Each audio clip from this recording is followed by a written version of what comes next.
안녕하세요. 바이올리니스트 박지입니다.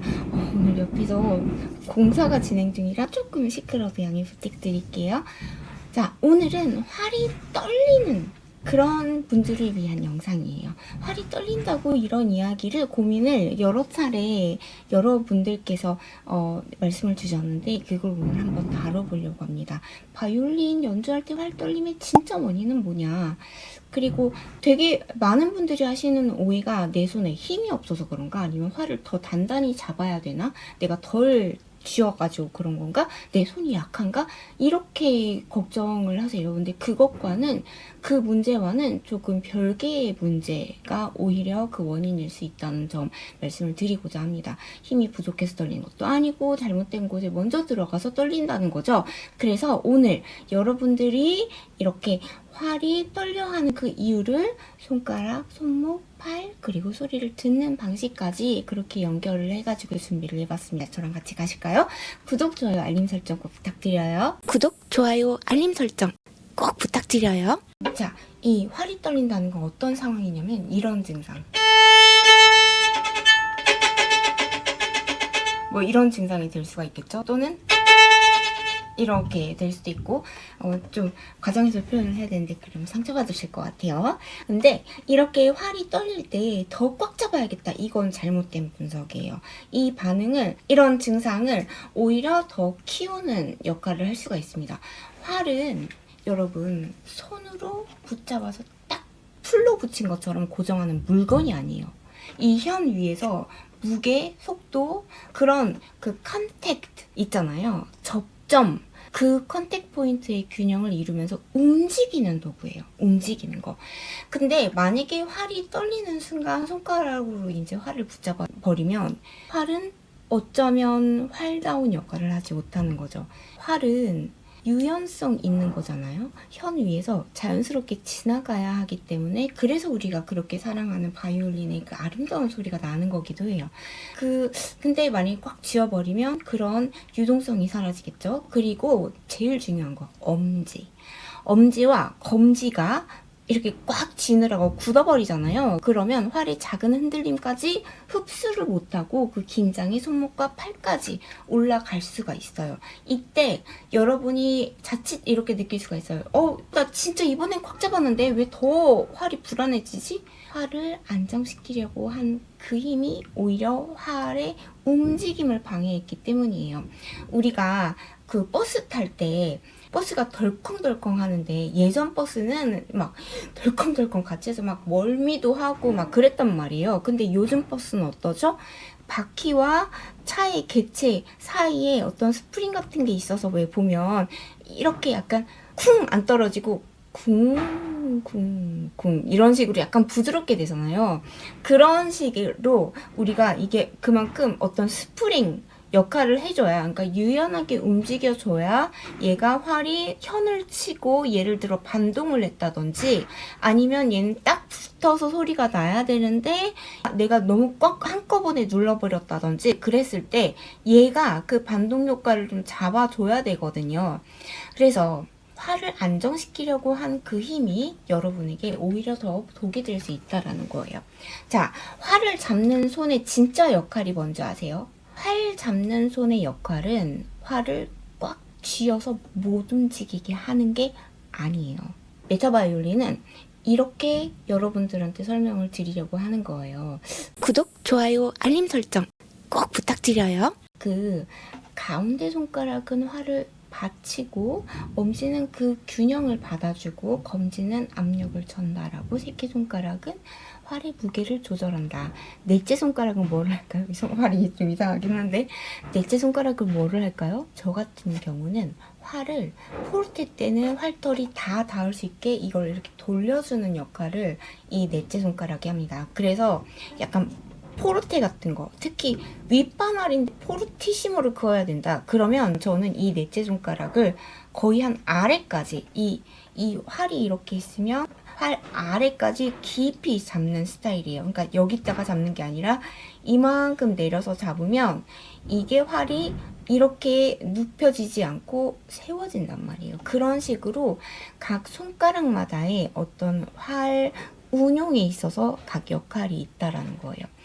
모든 손가락이 동시에 안 떨어뜨리려고 또는 안 흔들리게 하려고 소리를 잘 내려고 막 큰 소리 내려고 한꺼번에 힘을 쏴버리면 이 손은 인체의 신비에 있어서 제일 인간답게 하는 게 손이라고 하잖아요. 그 정도로 신경도 다른 데보다 훨씬 많고 뇌에서 차지하고 있는 손의 자리, 공간이 훨씬 많다고 하잖아요. 그만큼 매우 이 미세하게 우리가 섬세하게 조절 가능하고 이거를 활용할 수 있는 게 손인데 이렇게 힘을 전체를 꽉 주게 되면 그 순간 그냥 예민한 조절기관이 아니라 딱딱한 집게처럼 돼버려요.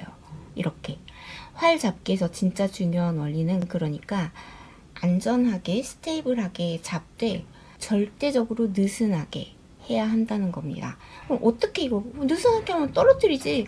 아니죠. 그걸 위해서 우리가 그때그때마다 필요한 손가락들을 활용해서 써야 돼요. 얼마나 세게 잡아야 할까요? 어느 손가락이 어떤 일을 하고 있는지를 우리가 봐야 된다는 거예요. 자, 예를 들어서 검지는 힘을 얹어주는 거죠. 누르는 게 아니라 얹어주는 거죠. 이 셋째 손가락과 엄지는 활의 균형 감각을 익혀줍니다. 그리고 이 엄지는 얘를 위로 올리는 게 아니라 떨어지지 않게 받쳐주는 거예요. 그냥 얘가 없다면 이렇게만 되잖아요. 이걸 받쳐준다는 정도예요. 넷째 손가락은 아까 말한 것처럼 활의 활털 조절을 위한 각도, 새끼손가락은 이 활의 바운스, 밸런스. 그리고 중요한 거, 아까 스프링 대비해서 이야기를 했는데요. 이 손목이 굳으면 활은 더 떨릴 수밖에 없습니다. 활이 대부분 떨린다는 학생분들을 보면 손목이 활보다 먼저 긴장해 있는 경우가 많아요. 특히 이런 경우가 많아요. 활을 긋기 시작할 때, 그때 손목이 딱 멈춰버리고 팔이 활을 밀어내는 것처럼 하는 경우가 있어요. 또는 활을 올릴 때 손목이 같이 따라오지 못하고 팔 전체가 그냥 한 덩어리째 된 것처럼 그냥 이렇게 움직여버리는 경우가 있어요. 이럴 때 활은 현 위에서 부드럽게 지나가는 것이 아니라 조금씩 밀리고 걸리고 또 튕기게 되는 거예요. 여기서 중요한 인사이트가 있는데요. 구독, 좋아요, 알림 설정 꼭 부탁드려요. 활이 안정적이라는 거는 손이 고정되어 있다는 뜻이 아니라는 거예요. 다시 말씀드리지만 오히려 필요한 관절들이 아주 작게 계속 반응을 하고 있다는 뜻이에요. 좋은 활은 멈춰있는 손에서 나오는 게 아니라는 거. 미세하게 조절되는 그 손에서 활의 진짜 테크닉이 나온다는 거. 자, 힘 빼 이런 건 많이 들어봤으니까 여러분들께서 자꾸 힘 빼라고 하면은 현타가 오실 수도 있을 것 같아요. 한번 조금 더 들어가 볼게요. 활이 떨리잖아요? 그러면 학생분들이 자기 손을 봐요. 그런 사람들한테 저는 이렇게 물어보는데요. 지금 손이 떨리는 걸 듣고 있는지 아니면 소리가 어떻게 변하고 있는지를 귀 기울여 듣고 있냐고 물어봐요. 이 차이가 굉장히 큰 게 손의 떨림에만 집중을 하잖아요. 이렇게. 그러면 몸은 더 방어적으로 굳어버리거든요. 하지만 소리의 변화를 듣기 시작하잖아요. 그러면 몸이 조금씩 조절을 시작할 거예요. 한번 해보세요. 예를 들어서 활이 흔들릴 때 소리는 보통 3가지로 변할 수 있어요. 소리가 얇아지겠죠? 중간에 압력이 끊기겠죠? 이어지지가 않고 활이 지판 쪽이나 브릿지 쪽으로 흔들리면서 음색이 불안해질 수 있겠죠? 끼걱거릴 수도 있고. 그럴 때 손만 바라보고 손에 집중하는 게 아니라, 그러니까 떨지 말아야지가 아니라 이 소리가 어느 순간 얇아지는지를 한번 들어봐야지. 왜 이렇게 됐지? 이렇게 떨리기 전에 어떤 전조 증상이 있었지? 스스로 분석을 해봐야 된다라는 거죠. 손을 고정해야지. 이게 아니라 활의 그 컨택 포인트, 그 현과 활의 그 황금 포인트가 있다고 했잖아요. 가장 현이 유연해지는 그 위치, 그 접점이 어디로 움직이는지를 봐야지 라고 생각을 하시는 게 좋아요. 제가 황금 포인트 접점에 대해서 이야기할 때 컨택 포인트라고 이야기를 할 때, 컨택 포인트 연주하다가 아무것도 신경 쓸 수가 없어. 막 블랙아웃이야. 막 너무 산만해. 그럴 때 만약에 딱 하나만 신경 써야 된다. 연주 중에 생각할 때. 그럼 저는 접점을 생각합니다. 그 접점을 생각하면 내가 현 위에서가 아니라 이 손이 어떤 문제가 있었더라도 내가 뭘 잘못했더라도 그 황금 포인트를 긋는 이상은 그런 손에서의 실수라든지 신체적인 어떤 잘못한 부분들이 악기가 좀 눈 감아주는 느낌? 그래서 약간 악기가 내가 뭔가를 이거 연주해줘 라고 명령을 했을 때 다른 데를 그었을 때보다 훨씬 반응할 수 있는 레인지가 훨씬 커지는, 넓어지는 느낌이거든요. 그래서 여러분이 활이 떨릴 때는 여러분의 손을 고정해야지 라고 생각하는 대신에 구독, 좋아요, 알림 설정 꼭 부탁드려요. 활의 접점이 지금 어디로 움직인 거지? 내가 어디를 그어서 지금 이렇게 떨린 거지? 내 손목은 어떻게 생긴 거지? 내 손목이 꽉 잠겨 있는 거 아닌지 확인을 해보셔야 된다는 거예요. 그래서 제가 메타 바이올린이라고 하는 이유 중에 하나도 사실 바이올린 교육에 있어서 정말 중요한 건 막연한 어떤 감각이다? 되게 사람들이 음악 연주, 악기 연주, 음악 자체를 추상적으로 생각하는데 막연한 감각이라기보다는 측정 가능한 관찰이라고 볼 수 있습니다. 여러분이 선생님들께 배울 때도 감각을 내가 탑재한다. 아주 중요하죠. 하지만 선생님이 어떻게 연주하는지 지켜보고 유튜브도 요새는 많잖아요. 관찰하는 것 진짜 좋은 연습 방법이거든요. 자, 그럼 지금부터 스스로 나를 이 활 떨리는 거에 대한 이유를 한번 스스로 확인해 볼 수 있는 자가 테스트 방법을 알려드릴게요. 개방현 A에서 시작을 해볼게요. 활을 현 위에 놓고 아직 소리는 내지 마세요. 그런 상태에서 먼저 세 가지를 확인을 합니다.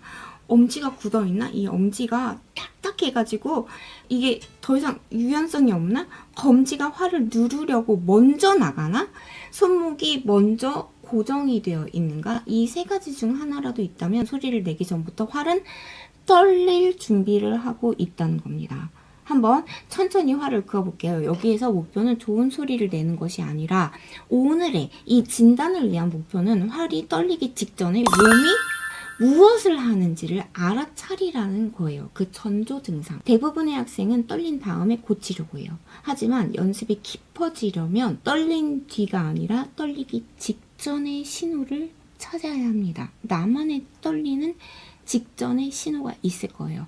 예를 들어 엄지가 꽉 힘이 들어가가지고 잠기는 순간, 또는 검지가 먼저 활이 나가지도 않았는데 눌러버리는 순간, 손목이 멈추는 순간, 팔이 급하게 밀고 나가는 순간, 그 순간을 발견하면 여러분의 고민은 절반은 고친 거라고 볼 수 있어요. 그래서 오늘 한번 이렇게 해보셨으면 좋겠어요. A형 개방현에서 활을 4등분을 하는 거예요. 처음부터 끝까지 긋지 말고 활을 한 구간 한 구간만 사용을 해요. 예를 들어 중간 활에서 아주 짧게 시작을 해서 그렇게 하는 거죠. 그래서 2단계에서 소리의 크기를 키우지 말고 균일한지만 듣는 거예요. 소리가 균등하게 나눠져서 들리는지 고르게, 저음, 중간, 끝의 소리가 같은지도 비교해 보시고요. 3단계는 엄지, 검지를 계속 관찰하는 겁니다. 특히 소리가 흔들리는 순간에 엄지가 굳는지, 검지가 누르는지, 손목이 멈추는지, 굳혀 있는지 확인을 하라는 거예요. 자가 진단할 때 여러분이 질문해야 되는 거, 목표는 이거예요. 나는 활을 안 떨리게 만들겠다? 이게 아니라요. 나는 활이 떨리기 전에 몸이 보내는 신호를 찾아보겠다. 찾겠다. 이런 식으로 여러분의 질문이 바뀌면 몸의 반응도 바뀔 수 있어요. 왜냐면 내가 알아차렸으니까, 인지했으니까. 그리고 학부모님들 또는 선생님들께서 보고 계시다면 이런 말씀도 드리고 싶어요. 뭐냐면 아이들이 활을 떨잖아요. 그러면 힘 빼 라고만 하면, 그러니까 어딜 어떻게 잘 안 고쳐져요. 왜냐면 하는 사람 입장에서는 내가 지금 힘이 어디로 어떻게 들어가는지 모르고 있는 경우가 많기 때문이에요. 그래서 저는 힘 빼 이런 것보다 엄지가 지금 딱딱해진 거야? 아니면 말랑말랑해 엄지? 또는 뭐 브릿지 쪽으로 활이 간 거 아닌가? 거울 한번 봐봐. 지판 쪽으로 너무 간 거 아니야? 한번 확인해 봐야 될 것 같은데? 또는 지금 방금 그 소리 평상시보다 얇지 않았어? 뭐 이런 식으로 아이라고 한다면 배우는 사람이 자기 몸과 소리를 관찰할 수 있도록 유도해 주는 게 진짜 도움이 될 거라고 생각을 해요. 그러니까 학생이 뭘 잘못했다, 뭘 틀렸다라고 지적만 하고 끝나는 것이 아니라 궁극적으로는 학생 스스로가 내가 이렇게 했을 때 소리가 이런 차이가 있구나. 그러면서 알아차리고 자기가 관찰할 수 있는 능력을 갖고 자가 검진을 할 수 있으며 내가 힘이 어디에 과도하게 들어갔다. 이렇게 과도하게 들어가는 전두 증상이 있으면 활이 떨리더라. 까지 이어져서 자신만의 솔루션을 찾는다는 거죠. 결국 여러분 활이 떨린다고 해서 그거는 엄청 뭐가 잘못됐거나 그런 건 아닐 확률이 많아요. 오히려 여러분의 몸이 아직은 활의 무게나 활의 저항감, 손의 균형 같은 거를 이런 문제가 발생하고 해결해 나감으로 인해서 정교하게 내 몸을 연주자로서의 몸으로 정교하게 배워가고 숙지시키는 과정이라고 자랑스럽게 생각하셔도 될 것 같습니다. 중요한 건 더 세게 잡는 것이 아니라 정확히 느끼는 거라는 거죠. 자, 활은 뭐라고 했죠? 활은 고정해서 안정되는 것이 아니라 작은 반응까지도 내가 캐치하고 대응하고 스프링처럼 반응할 수 있을 때 비로소 진정한 활 테크닉 또 활의 안정이 이루어질 수 있다는 거예요. 그래서 저는 여러분의 연습이 매번 단순하게 그냥 하라고 했으니까 시켜서 이거 10번 하라고 했으니까가 이런 단순한 반복이 아니라 어떻게 하면 스스로 더 섬세하게 알아가는 시간이 될 수 있을까. 이건 비단 바이올린 연주뿐만이 아니라 우리가 메타인지라고 하잖아요. 그런 것처럼 스스로 얼만큼 더 섬세하게 알고 있냐가 이 연주 실력을 향상시키는데도 정말 큰 빠르게 배울 수 있는 원동력이 된다라고 봅니다. 자, 버스에서 흔들거릴 때 스프링. 그 스프링은 흔들거릴 때마다 충격이 올 때마다 뭘 하는 거죠? 반응을 하는 거잖아요. 우리 오늘 말씀드리고자 했던 거의 핵심도 활을 안정시키는 건 딱 고정이 돼 있는 게 아니라 옛날 버스처럼 막 흔들흔들 거리는 그 버스들은 바퀴하고 차에 객체하고 딱 고정이 돼 있었던 건데 그 사이에 스프링이 들어가니까 흔들흔들 이러잖아요. 그렇게 고정이 아니라 반응하는 것이야말로 활을 안정시키는 거다. 손목, 엄지손가락 그리고 각종 이 손가락들의 역할 기억하시면 좋겠습니다. 뾰로롱! 이번 영상도 마음에 들으셨다면 여러분의 구독과 좋아요 그리고 따뜻한 댓글까지 남겨주고 가주시면 정말 큰 힘이 됩니다. If you enjoyed this video, please don't forget to subscribe and like. And if you leave a comment, it would be huge support to me. Thank you so much.